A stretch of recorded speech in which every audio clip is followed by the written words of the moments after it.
Okay, so did you know that there was a TV version of the Super Famicom?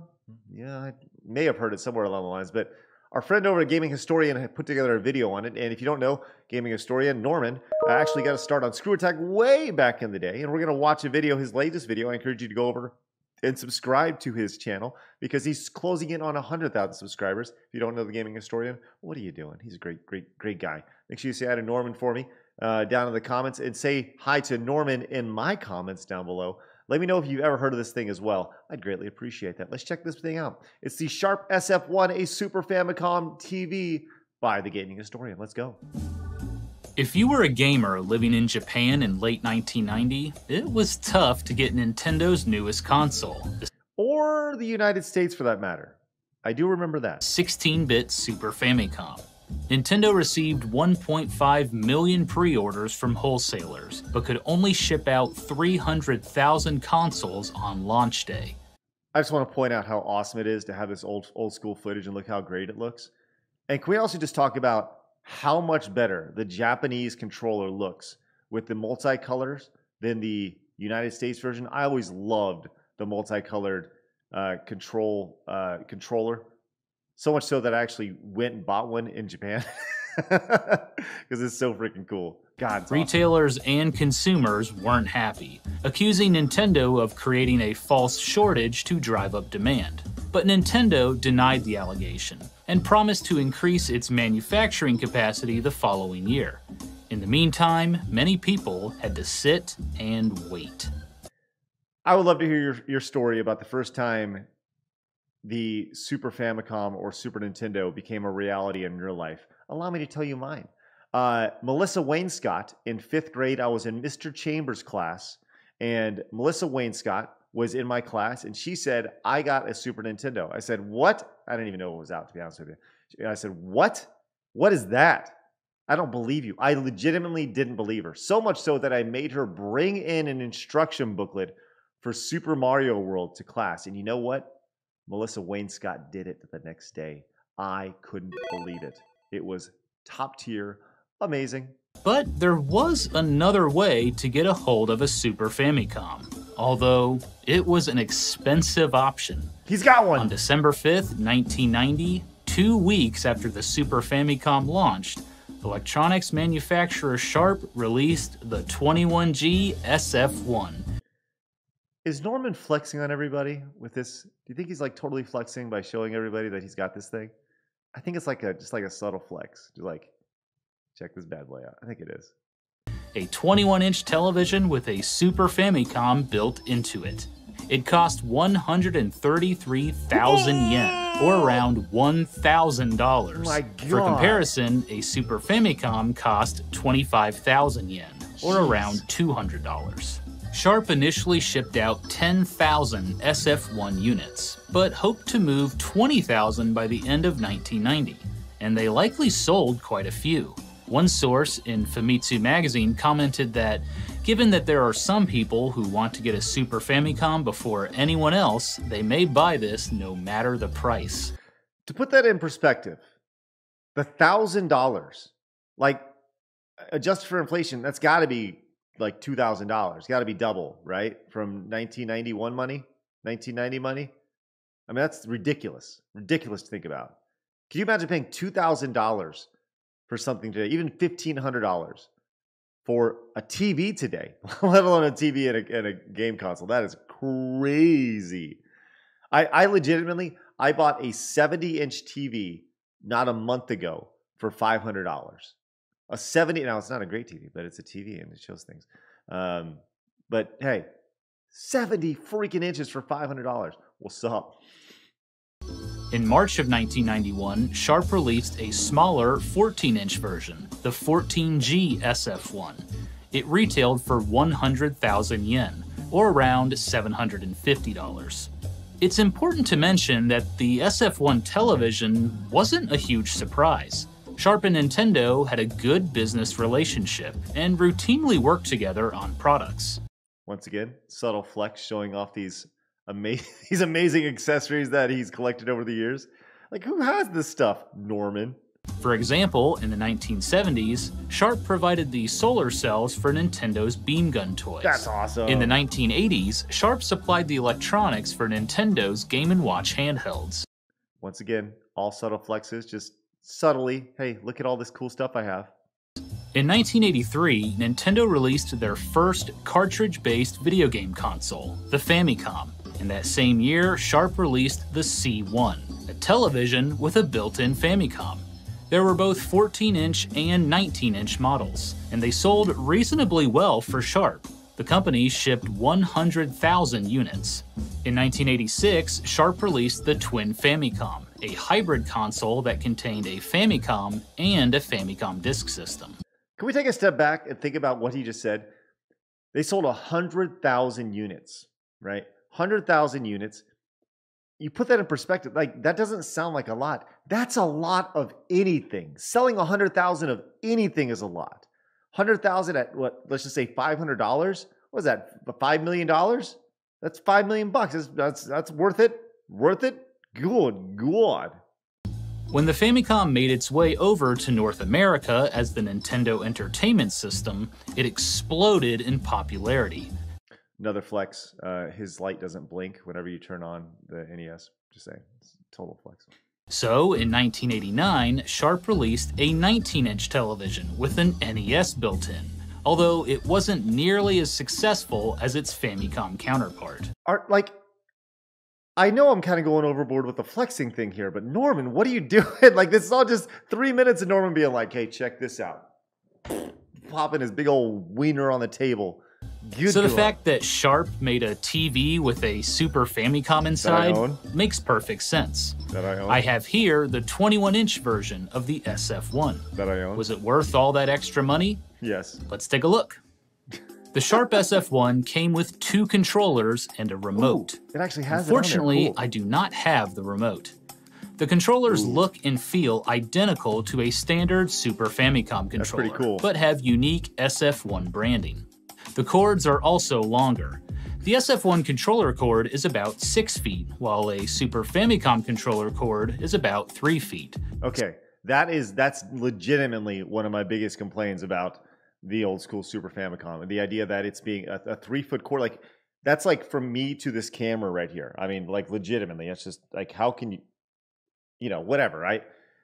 And I don't want to play games this close.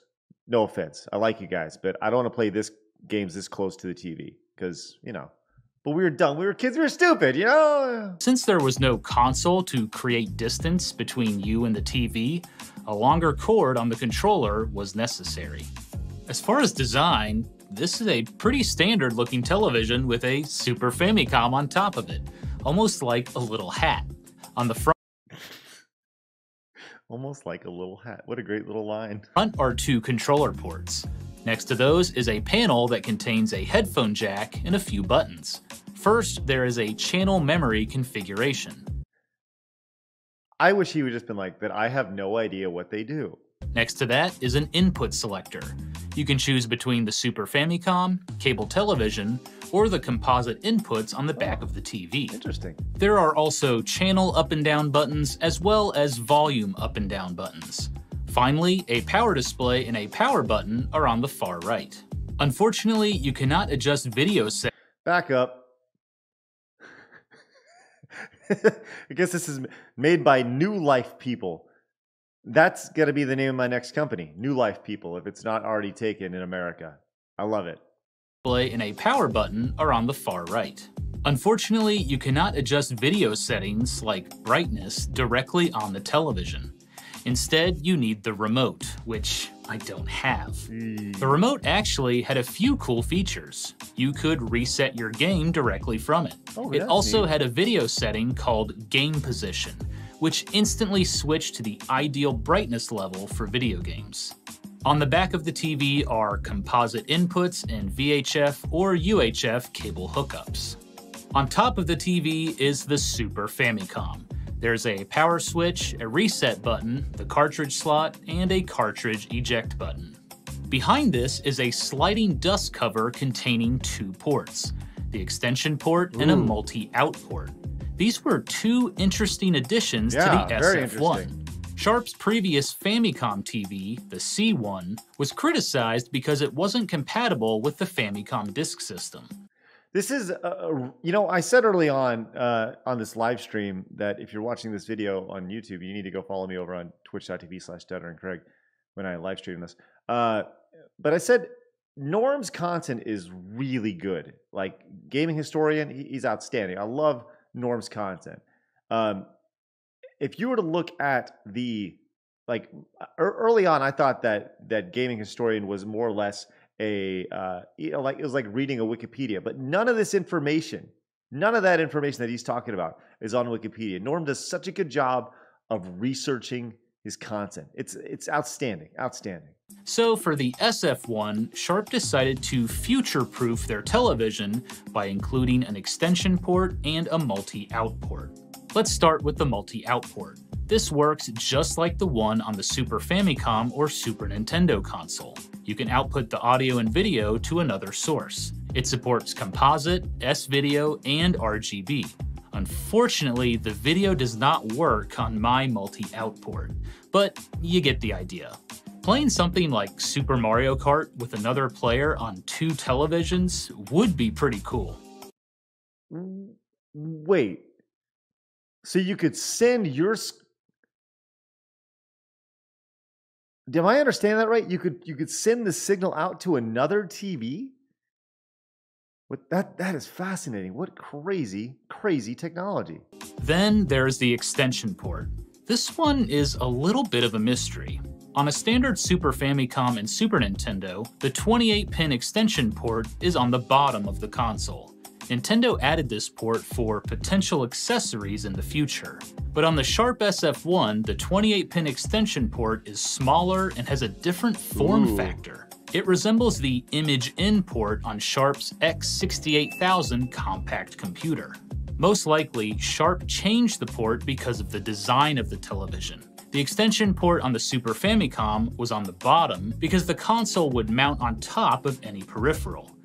There's a video about on the bottom of the old school NES in America of like the expansion port that was never used. I am always fascinated, like with the idea of companies future proofing their products. It's something that I don't feel happens enough today. By the way, once again, total flex with the satellite view, whatever that is. Norm once again coming through with the flex. But for the SF1, Sharp couldn't do that. So they changed the design of the port to use a cable. At the time of the SF1's release, no devices used the extension port. So Sharp probably thought, well, we can always sell a cable if something comes out. Only 2 retail devices used the extension port in the Super Famicom and Super Nintendo's lifetime. The first was the Life Cycle Exertainment bike. God, I love everything about that right there. How many... Listen, if you've ever been duped, if you've ever been duped by Nintendo for buying a stupid accessory, like, I don't know, the balance board, raise your hand, put a thumbs up on this video, and let me know what they are down in the comments. Because everybody's been duped for buying a stupid Nintendo accessory at some time. You know, the greatest accessory that never came out for Nintendo, if I was doing a top 10 list on greatest accessories that Nintendo never released, it would be the heartbeat sensor. Remember that? Oh my God. Cool. Released in 1994. A module hooked into the extension port and connected to an exercise bike that worked with a few different games. The second was the Nintendo Satellaview, released in 1995. It was a Japan-only peripheral that allowed players to download games via satellite broadcasts. I also know that those games have been made available now via the miracle of emulation. I would love to play those games. I think those are absolutely fascinating. That is one thing that I have, as I've gotten older, the idea of game preservation has become a bigger deal to me. Games that this is like the only industry where games they come out and then you just never see them again. They're just removed, especially digital games. It's just tragic. However, I have never seen any cable made by Nintendo or Sharp that could hook the SF1 into these peripherals. My guess is that by the time these devices came out, there was little to no demand from SF1 owners for a cable. So in theory, the SF1 will work with these devices, but you'll need a cable, and probably a custom one. Now, God, this always drove me absolutely nuts. This drove me crazy. A cable. Super Mario Brothers. Probably. This jump right here.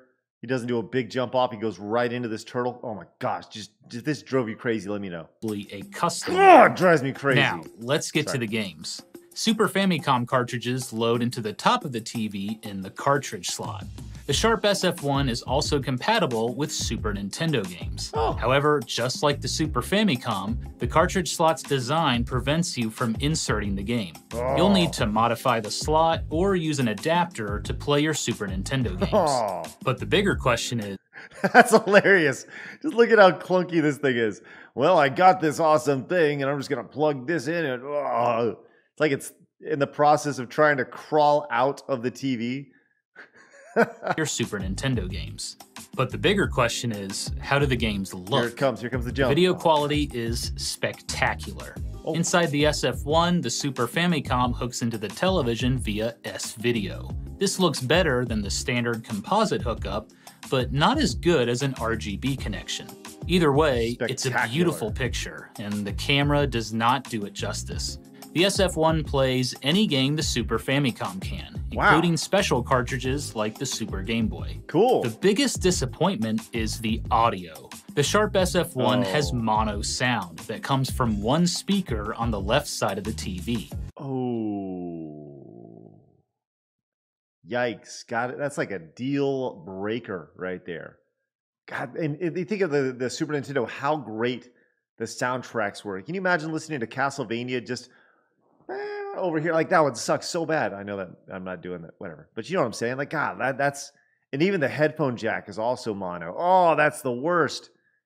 That's like, outside of this being a piece of history, that's kind of like a big deal breaker for me. This is a huge bummer, as the Super Famicom produced stereo sound. If you want stereo sound, you have to use a multi-out cable on the back and hook it into external speakers. And that pretty much sums up the Sharp SF1. At the time, the press praised the television as a way to save space in your living room. Retail stores used the SF1 to show off new games. Once again, subtle flex with the demo unit. But it was costly. The average 21-inch television at the time cost around 85,000 to 90,000 yen. The Super Famicom was 25,000 yen. So it was cheaper to buy a TV and console separately than to get an SF1. But it was an option during the Super Famicom stock shortage. It's unclear how many units Sharp sold. A few magazines at the time had brief write-ups on the TV, including Electronic Gaming Monthly, Mean Machines, and Popular Science. But the Sharp SF1 never got a release outside of Japan.